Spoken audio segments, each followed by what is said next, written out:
هي الفكرة إن إحنا كلّنا بدأنا إن إحنا نستخدم الAI عشان يعمل لنا مشاريع، إذا كانت مواقع، إذا كانت تطبيقات، إذا كانت أي حاجة، بس المشكلة هنا إن أنت لمّا بتيجي تعمل project بالAI هو أنت بتاخده منه وبتبدأ إن أنت ترفعه على الإنترنت وممكن تبعته كمان لعميل من غير حتى ما تعمل اختبارات على المشروع بتاعك ده، ممكن يكون في مشاكل كتيرة جدًا أنت فعلًا مش واخد بالك منها، ودي مشكلة كبيرة ومعظمنا بنقع فيها، ودي ما فيهاش شك. النهارده بقى إن شاء الله هاوريك إزاي إن أنت تبني موقع بالAI زي ما أنت عاوز، بس إزاي تعمل له test، إزاي إن أنت تختبره فعلًا وتشوف هل الموقع اللي أنت بتعمله ده هو شغال كويس والّا لأ، وده اللي إن شاء الله هنشوفه في الفيديو ده. بس بكل بساطة كالعادة يعني أنا أحمد عادل ودي قناة اتعلم ببساطة، تعالَ نخش في الموضوع على طول. طيب أول حاجة ده الweb site اللي الAI عمله، لو ضغطت هنا على كلمة المهارات بالشكل ده ما فيش حاجة تشتغل، لو التعليم برضه ما فيش حاجة تشتغل، الخبرات ممكن إن هي تنزل. نفس الكلام عندي هنا الicon دي شكلها مش كويس، لو عملتها اللي هي بتاعة الdark mode واللي هو الlight mode بالشكل ده. بس أنا لو خلّيتها dark تاني، فلو نزلت هنا على الform هتلاقي إن الform دي المفروض إن هي تكون باللون الdark. فدلوقتي ده web site بسيط، المفروض بقى إن أنا أعرف إزاي إن أنا أصلّح الأخطاء اللي موجودة فيه. فأنا لو دخلت هنا على Visual Studio Code بالشكل ده، هتلاقي دي الأكواد وده Eclode، أنا باستخدم هنا Eclode Code. فكل اللي عليّا اللي أنا هاجي هنا عندي في الterminal وأقول له إن أنا هاستخدم test sprite. test sprite ده موقع، الموقع ده بيشوف الأكواد اللي أنت عاملها أو اللي هي مكتوبة هنا ويبدأ إن هو يعمل تيست بشكل تلقائي، ويبدأ إن هو يصلّح الأخطاء اللي موجودة في الموقع، وهنبدأ إن إحنا نشوف كل حاجة. فكل اللي عليّا اللي أنا هاجي هنا عند testsprite.com وهاسيب لك اللينك بتاعه تحت في الdescription، وآجي هنا على كلمة API keys.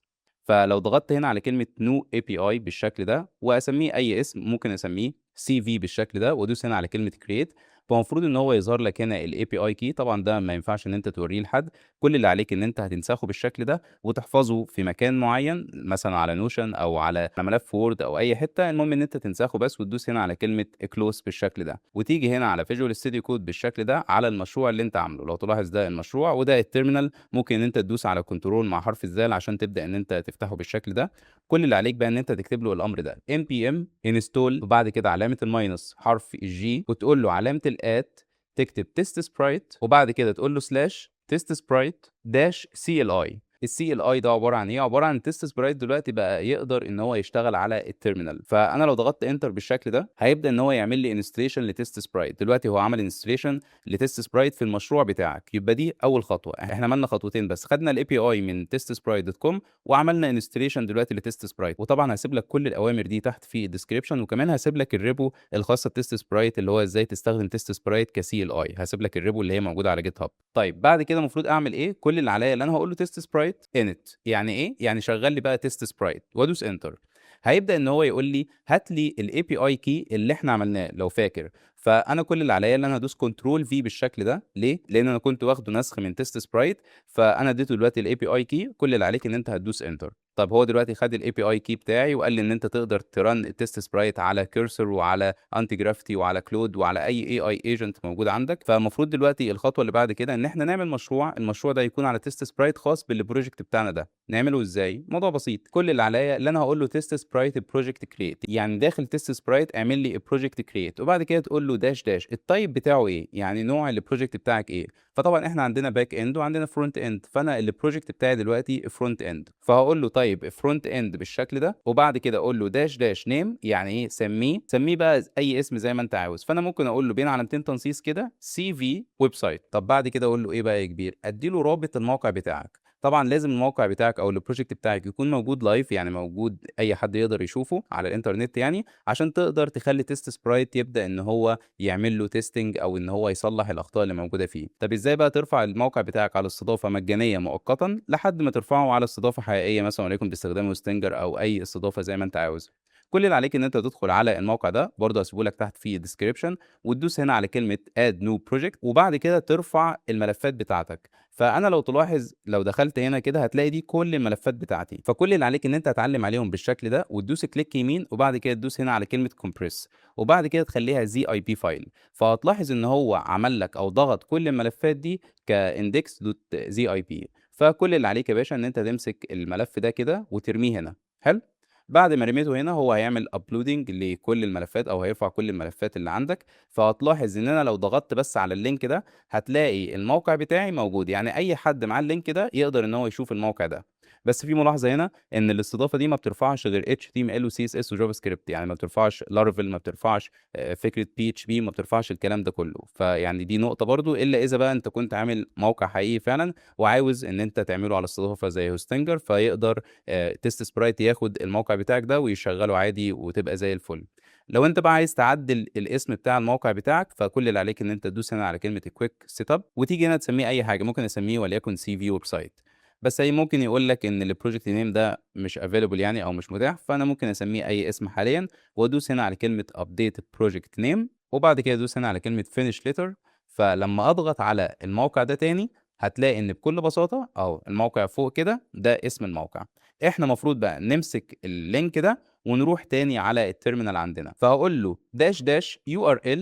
يعني إيه URL؟ URL بكل بساطة اللي هو رابط الموقع بتاعك، وبعد كده تدّي له بقى يا كبير الموقع بتاعك اللي هو HTTPS نفس إيه، نفس الموقع بتاعك وتدوس على Enter. بُص بقى يا كبير، الID بتاعك undefined يعني مش متعرّف، الname CV website فاكر ده كان إيه؟ ده كان اسم المشروع اللي إحنا عملناه على TestSprite، الtype بتاعه no front end created from created add updated. دلوقتي المفروض أشوف الID بتاع الproject بتاعي ده إيه، فكل اللي عليّا اللي أنا هاقول له TestSprite وبعد كده كلمة الproject list وأدوس enter. هيجيب لي كل الprojects اللي عندي موجودة في TestSprite، فالمفروض دلوقتي CV website ده الID بتاعه، أنت تمسكه كده copy، يعني الCV website اللي إحنا عاملينه ده الID بتاعه أهو. فأنا هاخده copy علّمت عليه control C وأروح بقى لcloud اللي هو الAI agent. طبعًا تقدر تستخدمه على أي حاجة، حتى ممكن تستخدمه على windsurf ده، وممكن تستخدمه anti gravity وتستخدمه في أي AI agent. فأنا هاقول له استخدم TestSprite عشان تعمل verify للCV website اديته link الموقع بتاعي، وبعد كده قُلت له بقى اعمل check لكل الnav bar الlink scroll كل حاجة موجودة عنده، وآخر حاجة قُلت له إن الproject ID is الproject ID اللي أنا إيه، اللي أنا اديته له، وبعد كده دوس enter. دلوقتي كلود لسه شغال، بس أنا لو دخلت هنا على TestSprite هتلاحظ إن أنا عندي هنا project اسمه CV website ومكتوب برّه كده running وهنا بيعمل 4 تيست. يعني لو دخلت هنا على أول link بالشكل ده، هتلاحظ إن هو المفروض إن هو يظهر هنا فيديو، بس بعد ما يخلّص يعني نفس الكلام إن ده كله تيست بيبدأ إن هو يعمله، وكلود طبعًا شغال معاه، من غير ما أدخل على موقع TestSprite ولا أعمل الproject ولا أعمل أي حاجة، كله من خلال الCLI. لو تلاحظ إن في هنا 2 in progress يعني لسه شغالين، وفي واحدة blocked وفي واحدة failed. فلو ضغطت على دي وفتحت الفيديو ده، هتلاقي إن TestSprite داخل هنا عشان يشوف الform دي، فالمفروض دلوقتي إن هو دخّل اسمه، لو تلاحظ قال لي هنا invalid email وادّى له أي رقم. المفروض إن هو ضغط على إرسال، فقال لي إن هو أرسل رسالة. المفروض إن ده ما يحصلش، لإن لو تلاحظ إن البريد الإلكتروني أصلًا ما فيهوش اللي هي الsymbol أو الرمز بتاع اللي هو @gmail.com أو @learnsimple.com وهكذا، فدي حاجة غلط المفروض إن TestSprite اكتشفها ومفروض إن هو يصلّحها. بالنسبة بقى للجزئية دي، فأنا لو شغّلتها كده لو تلاحظ إن أنا لمّا كنت باضغط على مهارات ما كانتش بتشتغل، كانت في حاجات بس بتشتغل في فكرة الNav bar، فما قدرش إن هو يشغّل دي، فالمفروض إن هو يصلّح الكلام ده كلّه. في بقى حاجة هنا اللي هي pass اللي هي نجحت يعني، فأنا لو شغّلتها كده هتلاقي إن هو بيصوّر الفيديو بالشكل ده، وباشوفه وهو بيعمل إيه لمّا بييجي يختبر الموقع يعني، وطبعًا الcloud لسه شغّال. طب لو تلاحظ إن في واحدة نجحت و2 فشلوا، وواحدة ما قدرش إن هو يوصل لها. فأنا لو جيت هنا على كلمة test report بالشكل ده هيقول لك ده الtest report. ولو تلاحظ إن هو كمان عمل لي أمر، الأمر ده أدّي له لأي AI agent، يعني هادوس هنا على كده copy prompt بالشكل ده، وأروح لcloud code أقول له صلّح الكلام ده. لو تلاحظ هنا الcloud code خلّص، فأنا هادّي له الأمر اللي أنا أخدته من TestSprite وأدوس enter. فالمفروض الcloud code دلوقتي يصلّح الأخطاء اللي حصلت عندي في المشروع، وبعد كده نشوف هل فعلًا الأخطاء دي اتصلّحت والّا لأ. فلو تلاحظ دلوقتي إن أنا عندي حاجتين، أول حاجة AI agent اللي هو cloud code بيكتب لي الأكواد، وAI agent تاني بيعمل تيست للأكواد اللي كلود كود كتبها، وبعد ما يكتبها ويخلّصها وبعد ما يراجعها يعني، يروح لكلود تاني يقول له صلّح الأخطاء اللي أنت عملتها في الموقع ده. فدي حاجة الصراحة مبهرة يعني. لحد ما كلود كود يخلّص، دلوقتي دي الrepo الخاصة بTestSprite اللي فيها كل حاجة بقى الخاصة بالCLI بالشكل ده، وهنا كمان عامل لك فيديو يعني إزاي تستخدم الCLI كTestSprite. وبعد كده لو نزلت تحت هتلاحظ إن هو عامل لك هنا quick start، إن دي كل الأوامر اللي أنا أخدتها اللي هو كتبتها يعني الcloud code. قُلت له اعمل لي أول حاجة install لTestSprite وبعد كده اعمل لي end وبعد كده اديته الAPI key اللي إحنا أخدناه. فدي كل حاجة موجودة عندك في الrepo. هاسيب لك طبعًا كل اللينكات دي تحت في الdescription. طب لو تلاحظ إن أنا لمّا دخلت على الموقع تاني الcloud code صلّح كل الأخطاء اللي كانت موجودة، زي مثلًا وليكن إن دي كانت أصلًا باللون الأبيض، ونفس الكلام إن أنا لو دخلت له هنا إيميل بس ما فيهوش اللي هو الرمز بتاع الat ودوست هنا على كلمة إرسال، فهيقول لي هنا يرجى ملء جميع الحقول المطلوبة، ممكن أدوس على كلمة إرسال، قال لي الرجاء أو رجاء يعني إدخال بريد إلكتروني صالح، على الرغم إن دي كانت غلطة موجودة بس Claude Code بدأ إن هو يصلحها. طب دلوقتي المفروض أعمل إيه؟ هاروح لClaude Code وأقول له إن أنا عايزك تعمل لي تيست كمان مرة، فقلت له اعمل لي تيست كمان مرة واديته كمان الproject ID الخاص بيّا، فهاضغط هنا، فالمفروض إن هو يعمل لي دلوقتي تيست ويشوف هل الحاجات اللي كانت فشلت اللي هي ما كانتش نجحت هتنجح والّا لأ. فلو تلاحظ إن لمّا دخلت هنا على الCV web site اللي هو موجود داخل test sprite بيقول لي هنا إن أنا لسه هاعمل تيست للموضوع ده، فهاشوف إن هو هينجح والّا لأ. نقفلها دلوقتي ونشوف بعد كده، لحد ما Claude Code يروح يكلم test sprite ويرجع بالتيست ويشوف الكلام اشتغل والّا لأ. في مسابقة كانت معمولة اسمها Coder Cup، المسابقة دي كانت معمولة قريب وده الريبو بتاعها هاسيبها لك برضه تحت في الdescription لو حابب إن أنت تعرف عنها أكتر. عبارة بكل بساطة إن في 4 AI agent اشتغلوا مع بعض أو بينافسوا بعض وبيعملوا نفس التطبيق، وtest sprite هو الحكم ما بينهم، إن هو هيجيب user أو إن هو يعني أكنه مستخدم، والمستخدم ده هيجرب التطبيق الخاص بيهم. فلو تلاحظ إن Claude Code هو اللي طلع المركز الأول، لكن بالنسبة لكيمي ده يعتبر من أرخص اللي هو الAI اللي موجودين، وطلّع نتيجة مقاربة جدًا، يعني نتيجة أحسن من Codex ونتيجة كمان أحسن من Antigraphy. فالفكرة إن أنت مش لازم تستخدم أغلى AI موجود عشان يطلّع أحسن نتيجة أو أفضل نتيجة، الفكرة بس إن أنت تتأكد من الشغل ده. فلو تلاحظ بقى لمّا رجعت للتيست بتاعنا، ده نفس التيست اللي إحنا كنا عاملينه، بس دي كانت failed اللي هي فكرة أو فشلت يعني، اللي هو فكرة بتاعة الإيميل. لو شغّلت الفيديو ده كده ونزلت تحت، بُص هو ده اللي بيعمل ده كله، أنا ما باعملش حاجة. هتلاحظ إن هو دخّل الاسم ودخّل بريد إلكتروني بس غلط، ورقم هاتف ورسالة، وداس على كلمة إرسال، هيقول لك بُص برجاء إدخال بريد إلكتروني صالح. لمّا يدخّل بقى بريد إلكتروني صالح هيبدأ إن هو يشتغل. فدي كانت حاجة مش شغالة، أنا ما كنتش واخد بالي منها. ولو تلاحظ برضه إن أنا عملت الاختبار ده على موقع بسيط جدًا عشان الموضوع يكون بالنسبة لنا سهل وكويس ونشوف إيه فعلًا الأخطاء اللي ممكن تحصل.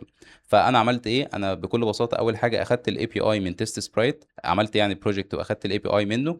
تاني حاجة رُحت لclaude code وقُلت له إن ده المشروع اللي أنت عامله أو حتى اللي أنا عامله، عاوزك إن أنت تختبره. فبدأت إن أنا أكتب له أوامر في الterminal عشان أربط test sprite بالمشروع بتاعي، وطبعًا هاسيب لك كل حاجة موجودة تحت في الdescription، وهاسيب لك الrepo وهاسيب لك الأوامر. طبعًا الrepo فيها كل الأوامر اللي إحنا كتبناها النهارده. وبعد كده شُفت إيه الأخطاء اللي test sprite طلّعها، وبعد كده ادّاني أمر، الأمر ده أخدته واديته لclaude code أو الagent اللي أنا شغال عليه، بدأ إن هو يصلّحها ويعمل test كمان مرّة ويشوف هل الأخطاء فعلًا اتصلّحت والّا لأ. فلو تلاحظ إن الAI فعلًا بنى لي موقع، بس لو تلاحظ إن الموقع ده كان فيه مشاكل والمشاكل دي أنا أصلًا ما كنتش واخد بالي منها. فما تفتكرش إن الAI هيبدأ إن هو يعمل لك project أو مشروع والمشروع ده تاخده وتقول خلاص المشروع ده ما فيهوش أخطاء، لأ لازم تتأكد من شغلك. وهي دي النقطة في إن أنت تعمل testing أو تعمل اختبارات للمشاريع اللي أنت بتعملها. بس كده، دي كل حاجة كنت حابب أقولها في الفيديو ده. إن شاء الله هاسيب لك كل المواقع وكل الحاجات اللي إحنا استخدمناها في الفيديو ده تحت في الdescription. يا رب تكون كل حاجة سهلة جدًا وبسيطة جدًا بالنسبة لك، وإن شاء الله أشوفك في فيديوهات تانية جديدة. يالّا، سلام عليكم.